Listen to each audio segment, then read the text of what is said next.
Hi, this is Sri Ranjani. In this video, we are going to see shift register.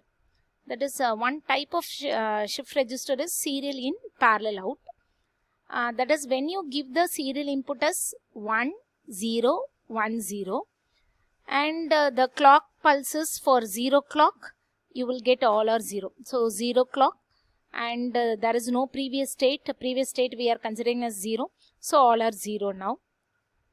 Now, when you give input 1 and apply clock 1, then Q0 will be 0. So, first we have to apply the input. So, I am applying the input. Now, there is no change. If you apply the clock, then only Q0 will be 1. So, now one time I am pressing. Here, okay, sorry, I have to run this. Okay, run. So, first time I am applying the clock here. So, I am getting 1 here. So, first input clock 1 I am getting. Okay. Next clock, next I am changing the input as 0. So, input I am making as 0 and I am going to apply the clock 2. So, second clock I am applying. So, when I am applying the second clock, Q0 output will be transferred to, shifted to Q1. Okay. Why Q0 is 0? Because I kept D as 0. So, D whatever the input coming, the present state of Q0 will be changing to D only. Then what about Q1? Q1 is equal to previous state of Q0. Then Q2 will be previous state of Q1 and Q3 will be previous state of Q2. So, that only shifting in the present state. Okay.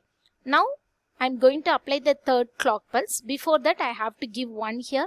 So, I am giving 1 and I am applying the clock pulse. See here. So, this is our present state. So, Q0 is present state. Now, Q1 previous state high, that becomes a Q2. Okay. So, now, fourth clock pulse, what is the input? 0. So, I am making this as open and I am going to apply the fourth clock pulse. So, when I am going to apply the fourth clock pulse, see here 0, 1, 0, 1. So, 0, 1, 0, 1. Now, I am going to apply the clock pulse. So, Q3 is the output point where we will get the Q0, Q1, Q2, Q3. So, we are getting whatever the output 1, 0, 1, 0. I am getting that 1, 0, 1, 0 output here. So, this is the serial in, parallel out. Suppose serial in, serial out means only Q3 alone you can connect the output. So, whatever the input you are giving, then that output will be shifted at the fourth clock pulse only. We will get the 1 and again clock pulse if you are applying, we will get the second output and third output and then fourth output. So, this is the function of this serial in, parallel out shift register. Now, we will see the next type of shift register.